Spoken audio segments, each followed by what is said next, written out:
जय हिंद दोस्तों। जैसा कि हम लोग पिछले क्लास में भारत की स्थिति एवं विस्तार के बारे में पढ़ रहे थे, जिसका पार्ट 1 वीडियो मैंने पहले से ही अपलोड कर दिया था। आज हम लोग भारत की स्थिति एवं विस्तार का दूसरा पार्ट पढ़ने वाले हैं, जिसमें हम लोग इससे पहले जो पढ़े थे एक बार बता देते हैं। जिसमें हम लोग भारत के बारे में, भारत का जो टोटल 28 राज्य था उसके बारे में हम लोग पढ़े थे। उसके बाद इसमें एक छोटा सा टॉपिक बचता है, भारत का केंद्र शासित प्रदेश कौन सा कहाँ है, इसके लोकेशन के बारे में थोड़ा हम लोग चर्चा कर लेते हैं। इसमें हम लोग पहले 28 राज्य के बारे में जाने थे, जिसमें एक बच्चा का कहना था, कमेंट किए थे कि भारत में 29 राज्य हैं। तो उनको हम बोलना चाहेंगे कि यह 29 राज्य ना 2019 तक था, बट संशोधन होने के कारण जो यहाँ पे जो जम्मू कश्मीर राज्य हुआ करते थे उसको अब राज्य का दर्जा उससे छीन लिया गया और इसको 2 केंद्र शासित प्रदेश बना दिया गया, एक लद्दाख और दूसरा जम्मू कश्मीर। इसलिए अभी जो राज्य की संख्या है वह 28 ही है और 8 केंद्र शासित प्रदेश है। तो आप एक बार देख लीजिएगा। चलिए, हम लोग जो भारत का जो स्थिति और विस्तार में ही हम लोग केंद्र शासित प्रदेश, जो 8 केंद्र शासित प्रदेश हैं, उसके बारे में हम लोग जानते हैं। तो इसमें हम लोग पहला जो केंद्र शासित प्रदेश है, यहां से अगर हम देखें तो राज्य का जब नाम बता रहे थे तो हम उस समय ही 2 केंद्र शासित प्रदेश आप लोगों को बता दिए थे, जिसमें हम बताए थे ऊपर का जो हिस्सा है यह लद्दाख है और छोटा सा जो यहाँ का हिस्सा है इसको जम्मू कश्मीर बोलते हैं। तो 2 केंद्र शासित प्रदेश ऊपर हो जाता है। तीसरा केंद्र शासित प्रदेश अगर हम देखें तो हम लोग पहले यहाँ पे एक राज्य बताए थे पंजाब, और जस्ट इसके बगल में एक राज्य बताए थे हरियाणा। और इस पंजाब और हरियाणा दोनों का जो राजधानी है वह चंडीगढ़ है। तो कहीं ना कहीं चंडीगढ़ भी यहीं पे होगा, और यह जो चंडीगढ़ है एक केंद्र शासित प्रदेश भी है। ये हो गया ऊपर लद्दाख, नीचे जम्मू कश्मीर, और उसके बाद यहाँ हो गया चंडीगढ़। अब हम लोग चौथा केंद्र शासित प्रदेश देखते हैं, भारत के बीचों बीच में, यानी कि हरियाणा के जस्ट बगल में या फिर बीचों बीच हम लोग बोल सकते हैं। यहाँ जो केंद्र शासित प्रदेश है इसका नाम है दिल्ली। तो हम लोग देखें ऊपर के साइड टोटल 4 केंद्र शासित प्रदेश है। इसके बाद हम लोग नीचे अगर देखते हैं तो यहाँ गुजरात के जगह पे यहाँ पे एक केंद्र शासित प्रदेश है जिसका नाम है दमन दीव एवं दादर नगर हवेली। तो ये जो केंद्र शासित प्रदेश है यहाँ गुजरात में पड़ता है। उसके नीचे यदि हम आए तो हम यहाँ पे आप लोगों को बताए थे केरल, यहाँ बताए थे तमिलनाडु, यहाँ बताए थे आंध्र प्रदेश, और यहाँ बताए थे कर्नाटक। तो एक केंद्र शासित प्रदेश है जिसका नाम पुदुचेरी है। यह 3 राज्यों में फैला हुआ है। एक कर्नाटक में भी इसका कुछ हिस्सा है, केरल में भी है और तमिलनाडु में है। तो मेनली हम लोग यहाँ तमिलनाडु को ही पुदुचेरी देखते हैं, तमिलनाडु में ही पुदुचेरी को हम लोग डिनोट करते हैं। फैला हुआ है और जगह। तो यह जो केंद्र शासित प्रदेश है पुदुचेरी, इसके बारे में हम लोग चैप्टर में भी और आगे बात करेंगे। उसके बाद जो केंद्र शासित प्रदेश बनता है, इधर हम आप लोगों को बताए थे बंगाल की खाड़ी। तो बंगाल की खाड़ी में ही भारत का एक केंद्र शासित प्रदेश है जिसका नाम है अंडमान निकोबार। ये जो केंद्र शासित प्रदेश है भारत का, यह सबसे दक्षिणी में, भारत का जो है सबसे दक्षिणी का हिस्सा ही पड़ता है अंडमान निकोबार, जो एक केंद्र शासित प्रदेश है। उसके बाद इधर साइड अगर हम आ जाते हैं, इधर साइड अगर देखते हैं तो इधर अरब सागर में भी भारत का एक केंद्र शासित प्रदेश है जिसका नाम है लक्षद्वीप। तो इस तरह से हम लोग देखें, एक लद्दाख हो गया, दूसरा जम्मू कश्मीर, तीसरा चंडीगढ़, चौथा दिल्ली, पांचवा आपका पुदुचेरी, छठा आपका अंडमान निकोबार, सातवां आपका लक्षद्वीप और एक हो गया दमन दीव एवं दादर नगर हवेली। आप लोगों को इससे पहले भी जो है दादर नगर हवेली जो है, पहले हम इसको अलग अलग केंद्र शासित प्रदेश के रूप में देखते थे, लेकिन 2020 में दादर और नगर हवेली दोनों को ऐड कर दिया गया और इस दोनों का राजधानी जो बनाया गया वह दमन बनाया गया। तो इस तरह से हम इस दोनों को एक ही साथ काउंट करते हैं और इसका राजधानी क्या हो जाएगा, दमन। अगर हम थोड़ा लक्षद्वीप का राजधानी देखें तो इसका राजधानी हो जाता है कावारत्ती। अंडमान निकोबार का राजधानी जो होता है वह पोर्ट ब्लेयर है। दिल्ली का राजधानी नई दिल्ली, चंडीगढ़ का सेम है, पुदुचेरी का भी सेम है। लद्दाख का एक राजधानी आप लोग याद रखिएगा जिसका नाम है लेह, और जम्मू कश्मीर का जो राजधानी है वह है श्रीनगर। तो इस तरह से हम लोग 8 केंद्र शासित प्रदेश के बारे में जाने। तो उम्मीद करते हैं यह जो है, पिछले वीडियो में हम लोग 28 राज्य के बारे में जाने थे और अभी हम लोग 8 केंद्र शासित प्रदेश के बारे में जाने हैं। उम्मीद करते हैं कि यह जो है आप लोगों को राज्य और केंद्र शासित प्रदेश मैप पे दर्शाने में कोई दिक्कत नहीं होगा। तो इसको रिवाइज करने के लिए आप लोग पहले मन में राज्य को सोचिएगा कि ऊपर क्या है, नीचे क्या है। जैसे पंजाब है, पंजाब के नीचे हरियाणा, हरियाणा के नीचे राजस्थान, गुजरात, इस तरह से आप लोग माइंड में सोचिएगा। और इसके अलावा आप लोगों को हम बता दें, एक ब्लैंक मैप आता है जिसमें आप लोग इस सब, मतलब ब्लैंक मैप में खाली मैप रहता है जिसमें आप लोग इसको भर सकते हैं, जिससे आप लोगों को राज्य को मैप पे समझने में कभी भी दिक्कत नहीं होगा। तो उम्मीद करते हैं आप लोगों को 28 राज्य और 8 केंद्र शासित प्रदेश समझ में आ गया होगा। अब हम लोग अपने टॉपिक की ओर बढ़ते हैं जिसका नाम है भारत का स्थिति एवं विस्तार। तो इसको हम लोग पहले साफ कर लेते हैं।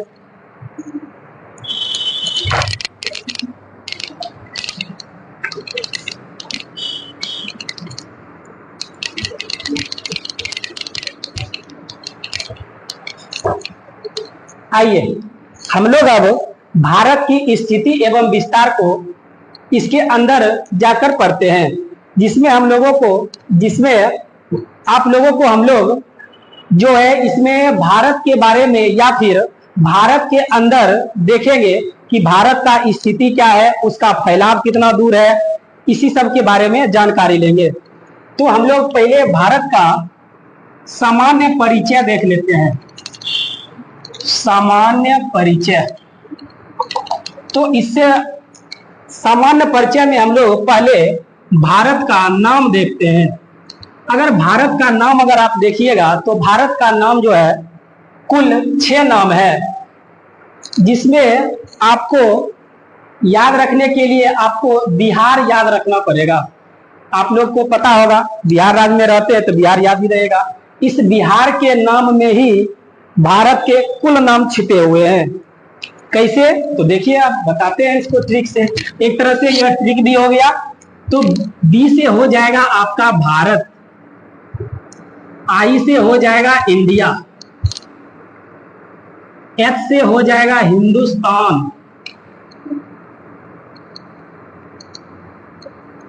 उसके बाद अगर ए से देखिएगा तो यश का नाम हो जाएगा आर्यावर्त, आर से हो जाएगा रेवाखंड।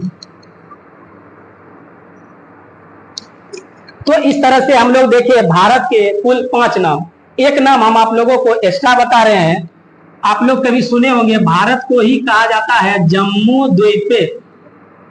जब आप लोग देखते होंगे कभी पूजा पाठ होता है तो जो ब्राह्मण लोग यानी पंडित जी जो होते हैं वह यही नाम लेंगे, आर्यावर्ते, रेवाखंडे, जम्मू द्वीपे, जब पूजा कराते हैं तब इसमें आप लोग, तो इसका मतलब हुआ कि वह भारत का ही नाम ले रहा है।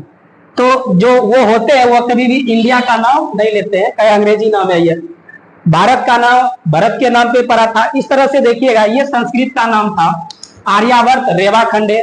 तो इस तरह से हम लोग देखिए भारत के कुछ नाम। इसके आगे हम अगर बढ़ते हैं तो भारत का सामान्य परिचय में ही हम लोग भारत के कुल, भारत को देखिएगा तो भारत में कुल 28 राज्य आपको मिलेगा और उसमें 8 केंद्र शासित प्रदेश मिलेगा। ये इसके बारे में हम लोग पहले ही बता चुके हैं। अब आगे देखते हैं, इसका अगर राजधानी अगर देखा जाए तो इसका जो राजधानी है यह आप लोगों को पता ही होगा, नई दिल्ली है राजधानी। इसको बताने कोई जरूरत ही नहीं है, फिर भी बता दिए। मेन हम लोग इसमें जो मेन टॉपिक है हम लोग उसको समझते हैं, जिसमें हम लोगों को जानना है क्षेत्रफल के बारे में। क्षेत्रफल के बारे में हम लोग समझते हैं। क्षेत्रफल का मतलब होता है कि भारत के पास जो है कितना कुल भूमि है या जमीन है। तो यदि अगर भारत के पास अगर देखिएगा टोटल जमीन जो है यह 32,87,263 वर्ग किलोमीटर स्क्वायर है। या फिर इसको हम लोग डेसिमल में अगर देखना चाहे तो इसको हम लोग 32.8 लाख वर्ग किलोमीटर भी बोल सकते हैं। तो ये हो गया भारत का क्षेत्रफल कुल 32,87,263 किलोमीटर या फिर 32.8 लाख वर्ग किलोमीटर। ये जो भारत का जो क्षेत्रफल देखिएगा यह पूरे विश्व के क्षेत्रफल का, यदि पूरे विश्व को हम लोग 100% अगर भूमि मानते हैं तो उसमें सिर्फ और सिर्फ भारत का अगर हिस्सा देखिएगा तो भारत का हिस्सा जो है 2.4% है। क्षेत्रफल में यदि देखिएगा तो किलोमीटर में 32,87,263 वर्ग किलोमीटर है, जो पूरे विश्व का 2.4% भूमि किसके पास है? भारत के पास है। तो ये हो गया क्षेत्रफल में। यदि आप लोग देखिएगा क्षेत्रफल में भारत कितना नंबर पे आता है, तो क्षेत्रफल में यदि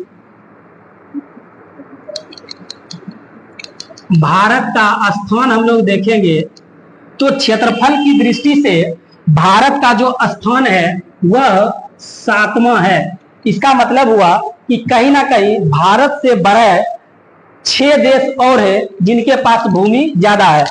क्षेत्रफल में अपना भारत का स्थान कितना है? 7 नंबर है। अब इससे बड़े 6 देश कौन कौन से हैं हम उसको समझेंगे। उससे पहले इसका एक स्क्रीनशॉट ले लीजिए, फिर हम लोग आगे बढ़ते हैं।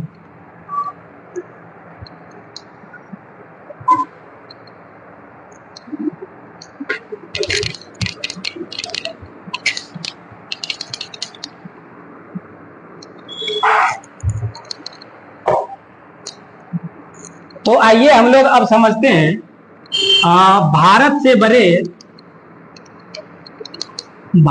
बड़े 6 देश के बारे में समझते हैं। भारत से बड़े अगर 6 देश के बारे में हम लोग बात करते हैं तो इसमें सबसे पहला जो नंबर पे आता है उसका नाम है रूस। दूसरा नंबर पे जो देश आता है उसका नाम है कनाडा और 3rd नंबर पे चीन है। 4था नंबर पे यूएसए है यानी अमेरिका है और 5वां नंबर पे आप देखिएगा तो 5वां पे हो जाएगा आपका ब्राजील। 6ठा नंबर पे आपका हो जाएगा ऑस्ट्रेलिया और 7वां नंबर पे आपका प्यारा सा क्या हो जाएगा? भारत। यानी इससे पहले हम लोग देखें कि क्षेत्रफल में भारत से बड़े 6 देश और है। रूस है, कनाडा है, चीन है, यूएसए है, ब्राजील है, ऑस्ट्रेलिया है और क्या है? भारत। इसके आगे भी अगर देखिएगा तो 2 और भी याद रख सकते हैं। भारत से और छोटा अगर देखिएगा तो यह अर्जेंटीना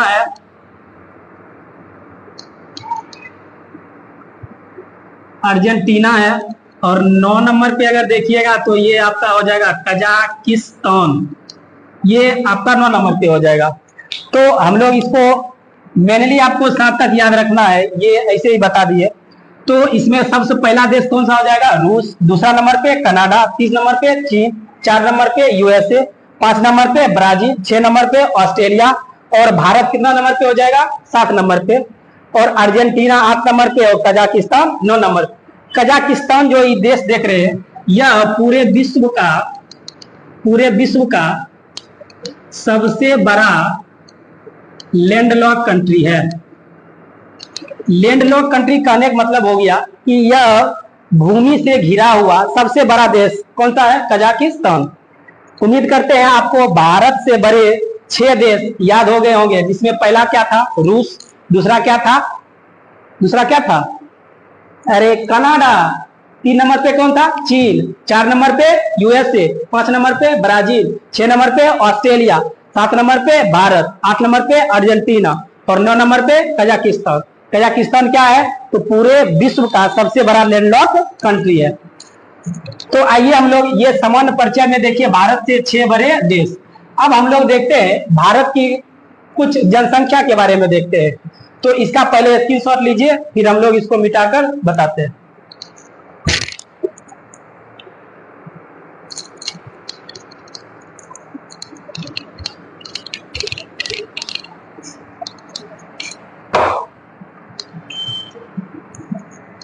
उम्मीद करते हैं स्क्रीनशॉट ले लिए होंगे। अब हम लोग समझते हैं जनसंख्या, भारत की जनसंख्या।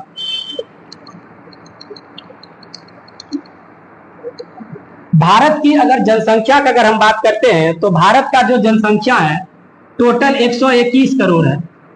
लेकिन ये जानते हो, लेकिन अभी आप लोग बोलते होंगे कि सर ये 121 करोड़ है, उससे ज्यादा है। तो ये 121 करोड़ जो है यह 2011 के जनगणना के अनुसार है। 2011 के जनगणना के अनुसार है कितना? 121 करोड़। लेकिन अभी वर्तमान में इसका स्थिति कुछ बदल चुका है। अभी वर्तमान में इसको याद रख सकते हैं, इसका वर्तमान में है 140 करोड़। अभी भारत का जो जनसंख्या है टोटल कितना है? 140 करोड़। ये जो जनसंख्या आप लोग, यदि एग्जाम में आपको आएगा कि भारत की जनसंख्या बताइए, तो वहां आपको ऑप्शन के अकॉर्डिंग देखना होगा। यदि वर्तमान नहीं रहेगा तो आपको 121 करोड़ ही मारना पड़ेगा, काहे कि जनगणना का जो रिपोर्ट है अभी तक 2021 का ही आया है, सॉरी 2011 का आया है। 2021 का अभी तक जनगणना रिपोर्ट नहीं आया है, तो हम लोग इसी डाटा को याद रखेंगे। यदि जनगणना में देखिएगा भारत का स्थान यदि देखिएगा जनगणना में, तो भारत का जो स्थान है यह दूसरा है। तो इसका मतलब है कहीं ना कहीं 1 नंबर पे कोई देश होगा। तो भारत से अगर देखिएगा ना, तो भारत से बड़े एक देश है जनसंख्या में, सबसे बड़ा देश कौन सा है? चाइना। और अपना भारत कितना नंबर पे है? 2 नंबर पे। तो भारत हो जाएगा जनसंख्या में कितना नंबर पे? 2 नंबर। यदि हम 3 नंबर की अगर बात करें तो भारत की जनसंख्या 121 करोड़ हो गया, सही बात है। यदि हम 3 नंबर पे बात करें तो इसका जो देश हो जाएगा यह यूएसए हो जाएगा, ये 3 नंबर पे है। उसके बाद 4 नंबर पे यदि हम बात करते हैं तो 4 नंबर पे जो हो जाता है इसका नाम है इंडोनेशिया, ये आपका 4 नंबर का देश हो जाता है। यदि 5 नंबर पे देखिएगा तो आपका ब्राजील हो जाएगा। तो ये जो देश है ये जनसंख्या में 5 गो देश हम बताए हैं, जिसमें 1 नंबर पे क्या हो जाएगा? चीन हो जाएगा, 2 नंबर पे भारत, 3 नंबर पे यूएसए, 4 नंबर पे इंडोनेशिया और 5 नंबर पे ब्राजील। याद कीजिए ये ब्राजील क्षेत्रफल में भी 5 नंबर पे था और जनसंख्या में भी कितना नंबर पे है? 5 नंबर पे। तो ऐसे याद रख सकते हैं। तो ये था भारत का सामान्य परिचय। अब हम लोग सामान्य परिचय को छोड़कर थोड़ा भारत के अंदर इंटर करने की कोशिश करते हैं और भारत का स्थिति के बारे में जानने की कोशिश करते हैं। तो इसका एक स्क्रीनशॉट ले लीजिए, फिर हम लोग आगे बढ़ते हैं।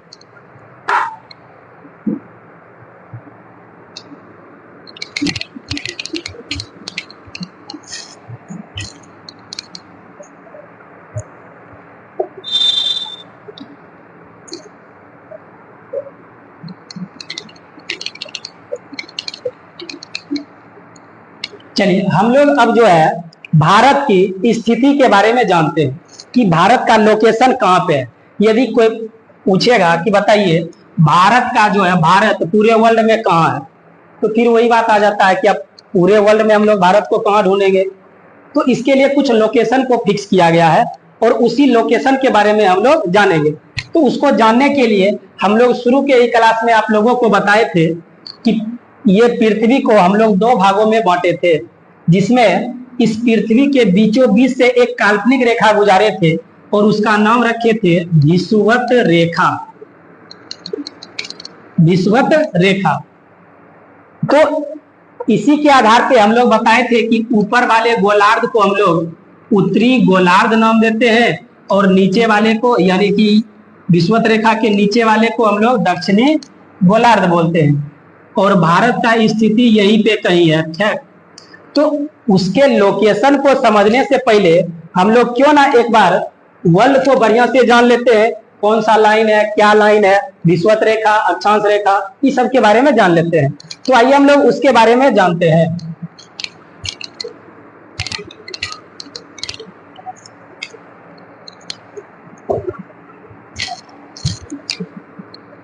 यदि इसको हम लोग वर्ल्ड बोलते हैं तो पहले हम लोग बीचों बीच एक लाइन खींचे थे जिसको हम लोग बोले थे 0 डिग्री, या इसी को हम लोग बोले थे विषुवत रेखा।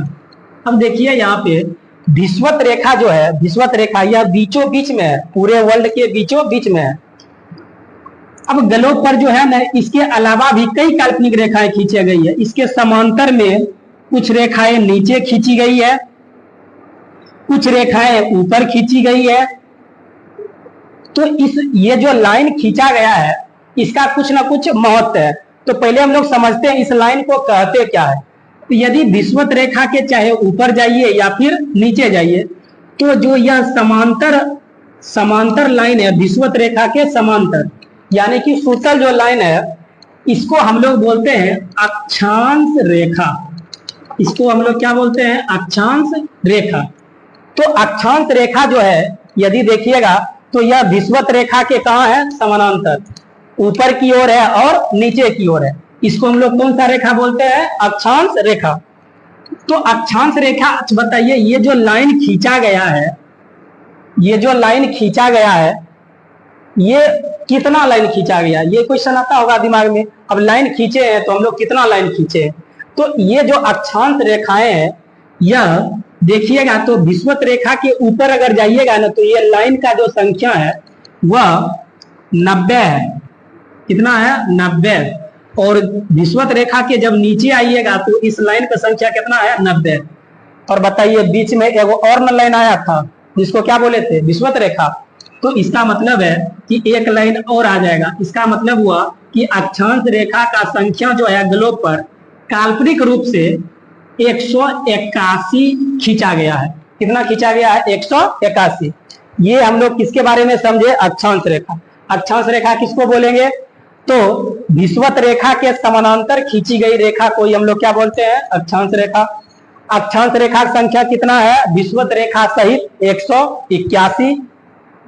अगर विषुवत रेखा को छोड़कर अगर हम बात करेंगे तो हो जाएगा 180। अब देखिए ये अक्षांश रेखा जो है ना, इसका कुछ महत्व होता है। तो इस तरह से अक्षांश रेखा को अगर देखिएगा ना, तो प्रत्येक अक्षांश रेखा के बीच ना कुछ दूरी को फिक्स किया गया है और उसके बारे में भी हम लोग जानते हैं। जैसे 1 डिग्री अक्षांश, या तो आप ऊपर बढ़िए या फिर नीचे बढ़िए, तो इसका मतलब है आप लोग 111 किलोमीटर आगे बढ़ जाते हैं। जैसे मानिए कि यहाँ पे विषुवत रेखा था 0 डिग्री, अगर मानिए हमको 2 डिग्री अगर जाना है ऊपर, इसका मतलब है कि अगर हम रियली में जाएंगे, ये तो मैप पे हो गया, यानी कि ये तो ग्लोब पे हो जाएगा कि हाँ 2 डिग्री बढ़े। लेकिन यदि आप लोग रियली में अगर जाइएगा तो 1 डिग्री में 111 किलोमीटर जाते हैं, तो 2 डिग्री में हमको कितना जाना होगा? तो 2 इसका मतलब हो गया 222 किलोमीटर। तो रियली में हम लोग रियली में हमको कितना चलना पड़ेगा? 222 किलोमीटर। और यही बात जो है ग्लोब पे कितना बताया गया? 1 डिग्री बराबर 111 किलोमीटर। तो बताइए ग्लोब जो है ये तो छोटा ही बनाया जाएगा, तो इसलिए दूरी को ऐसे रखा गया। नहीं तो अब 111 किलोमीटर पे एक वो खींचता, फिर 111 पर एक खींचता तो बहुत हो जाता, पता चलता बोर्डे भर गया ना। तो चलिए अक्षांश रेखा आप लोगों को समझ में आ गया होगा। अब हम लोग समझते हैं विषुवत रेखा। तो इधर ही समझ लेते हैं विषुवत रेखा। जिस तरह से ग्लोब खींचे उसी तरह से खींचेंगे। बीच में जो लाइन है इसको विषुवत रेखा बोले थे, और इसके समानांतर खींची गई रेखा को अक्षांश रेखा बोले थे। अब हम लोग समझते हैं विषुवत रेखा। अगर यहाँ वाला बात को देखिएगा तो यह उत्तर है और उत्तर ध्रुव है, और इसको नीचे अगर देखिएगा तो यह दक्षिणी ध्रुव है। अभी देखिएगा तो ये काल्पनिक रेखा बीचों बीच खींचे थे, लेकिन यहाँ पे देखिएगा, अगर ध्रुवों को जो अब मिलाएंगे ना, ध्रुवों को मिलाने वाली रेखा जो होती है, इसी रेखा को हम लोग क्या नाम से जानते हैं? देशांतर रेखा। इसको कौन सा रेखा बोलेंगे? देशांतर रेखा। देशांतर रेखा जो खींचा गया है उत्तर ध्रुव और दक्षिणी ध्रुव को मिलाकर। अब अगर इस देशांतर रेखा को यदि आप देखिएगा तो इसमें कुछ आपको देखिएगा, यहाँ पे जगह जो है आपको ज्यादा मिलेगा, और ध्रुव पे जाते जाते यह जगह क्या हो जाता है? कम हो जाता है। तो क्वेश्चन पूछता है कि देशांतर रेखा में सबसे ज्यादा दूरी कहाँ पे होता है? तो देखिएगा विषुवत रेखा पे ही सबसे ज्यादा दूरी होता है। उसके बाद तो यह धीरे धीरे कम होते जाता है, ऊपर भी धीरे धीरे कम होते जाता है। जिस तरह से अक्षांश रेखा है, इसका संख्या फिक्स था, कितना था? 181। उसी तरह से देशांतर रेखा का भी संख्या फिक्स है। तो इधर साइड अगर देखिएगा ना तो टोटल 180 है, और इधर साइड अगर देखिएगा तो टोटल 180 है। तो 180 कितना हो जाएगा? 360। तो यानी कि ग्लोब पर देशांतर रेखा जो खींचा गया है, टोटल कितना खींचा गया है? 360।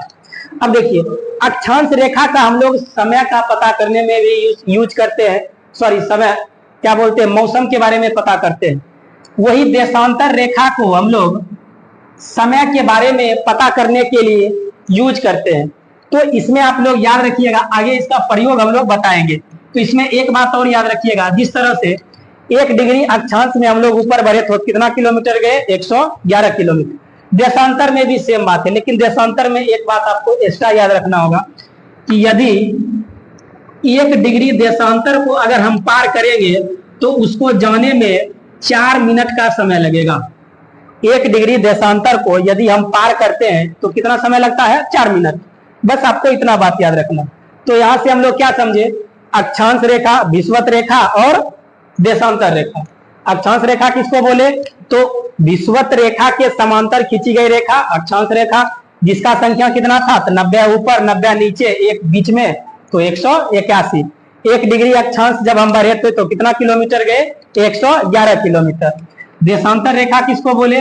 उत्तरी ध्रुव और दक्षिणी ध्रुव को मिलाने वाली रेखा को हम लोग क्या बोले? देशांतर रेखा। देशांतर रेखा की संख्या कितना हो जाएगा? 360। 1 डिग्री देशांतर जब हम लोग बढ़ते हैं तो इसका मतलब कितना मिनट बढ़ गए हैं? 4 मिनट बढ़ गए। उम्मीद करते हैं आपको अक्षांश और देशांतर क्लियर हो गया होगा। अब हम लोग समझते थोड़ा कर्क रेखा, मकर रेखा, तब हम लोग भारत में रियली में प्रवेश कर जाएंगे। इसका वो स्क्रीनशॉट ले लीजिए, फिर इसको मिटाकर हम लोग लिखते हैं।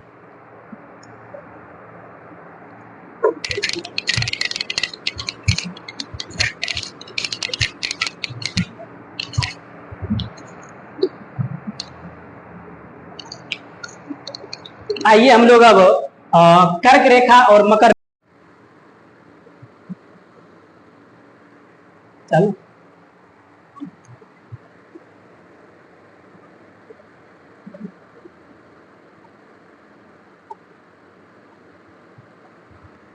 इससे पहले हम लोग देखे थे विषुवत रेखा से ऊपर अक्षांश रेखा और नीचे देशांतर रेखा। अब हम लोग समझते हैं कर्क रेखा और मकर रेखा। हम बताए थे कि जब विषुवत रेखा के जब हम ऊपर जाते हैं तो अक्षांश रेखा है, जिसमें कहीं 1 डिग्री हुआ होगा, कहीं 2 डिग्री, कहीं 3 डिग्री, इस तरह से देखेंगे तो कहीं ना कहीं 23.5 डिग्री ऊपर हुआ होगा। और उसी तरह से अगर हम देखें तो नीचे भी इधर आएंगे तो 23.5 डिग्री नीचे भी हुआ होगा। तो हम लोग यहाँ पे क्या देखे? विषुवत रेखा के समानांतर जो रेखा खींचे थे उसको हम लोग अक्षांश रेखा बोले थे। अब उसी में हम लोग 23.5 डिग्री जब उत्तर जाते हैं, विषुवत रेखा के ऊपर जब 23.5 डिग्री जाते हैं तो इस रेखा को हम लोग कर्क रेखा के नाम से जानते हैं। और 23.5 डिग्री जब हम लोग दक्षिणी अक्षांश पे आते हैं, इसी रेखा को हम लोग मकर रेखा कहते हैं। तो इससे यहां से क्लियर हो गया कि विषुवत रेखा के जब हम ऊपर जाएंगे तो जो 23.5 डिग्री पे जो रेखा होगा उसको हम लोग कर्क रेखा, और 23.5 डिग्री जो दक्षिणी अक्षांश में होगा उसको हम लोग मकर रेखा कहेंगे। अब यहाँ पे हम लोग बताए 23.5 डिग्री, इसके अलावा हम कोई भी डिग्री नहीं बताए हैं, क्योंकि अभी फिलहाल चैप्टर में इतना ही जरूरी है। ये जो है हम लोगों को मौसम के बारे में बताता है, जिसमें हम लोग ये देखेंगे आगे और पढ़ेंगे कि इसमें जो है ये 3 रेखा का ही वैल्यू होता है, जिसमें सूर्य का जो प्रकाश है जो लंबवत चमकता है इसी 3 लाइन पे चमकता है, जो इसमें 3-3 महीने के अंतराल पे 4 बार चमकता है और टोटल 1 वर्ष हो जाता है। तो उसको हम लोग आगे समझेंगे। फिलहाल एक और लाइन को हम लोग समझते हैं, जिसमें यदि हम 23.5 के ऊपर और चढ़ेंगे तो यहाँ पे हमको मिलेगा 66.5 डिग्री। 66.5 डिग्री जो ऊपर जो होता है इसको हम लोग आर्कटिक वृत्त के नाम से जानते हैं। और 23.5 डिग्री जब हम लोग दक्षिणी में आएंगे तो यहाँ का जो 66.5 डिग्री जो दक्षिणी जो लाइन है इसको हम लोग अंटार्कटिक वृत्त कहते हैं। फिलहाल इस चैप्टर में हम लोगों को कर्क रेखा और मकर रेखा का जरूरत पड़ेगा। आर्कटिक वृत्त और अंटार्कटिक वृत्त इसका यूज हम लोग जलवायु चैप्टर में विशेष रूप से करेंगे। इतना आप लोगों को समझ में आ गया होगा। कर्क रेखा 23.5 डिग्री उत्तरी अक्षांश को बोलेंगे और मकर रेखा 23.5 डिग्री दक्षिणी अक्षांश को बोलेंगे। तो हम लोग यहां से समझे विषुवत रेखा, मकर रेखा, कर्क रेखा और अक्षांश रेखा और देशांतर रेखा इतना हम लोगों ने आज समझा है। इसके बाद हम लोग भारत में प्रवेश करेंगे और भारत के स्थिति और विस्तार को विशेष तौर पे जानेंगे। ये कर्क रेखा और मकर रेखा ही समझाना था। तो उम्मीद करते हैं आप लोगों को यह विषुवत रेखा, मकर रेखा, कर्क रेखा, अक्षांश और देशांतर रेखा समझ में आ गया होगा। इसके बाद हम लोग नेक्स्ट पार्ट में समझेंगे कि भारत का स्थिति कहां से कहां तक फैला हुआ है, भारत का लंबाई, चौड़ाई या फिर उसका तटीय क्षेत्रफल, ये सब हम लोग नेक्स्ट पार्ट में बताएंगे। उम्मीद करते हैं जो आज बताए इतना समझ में आ गया होगा।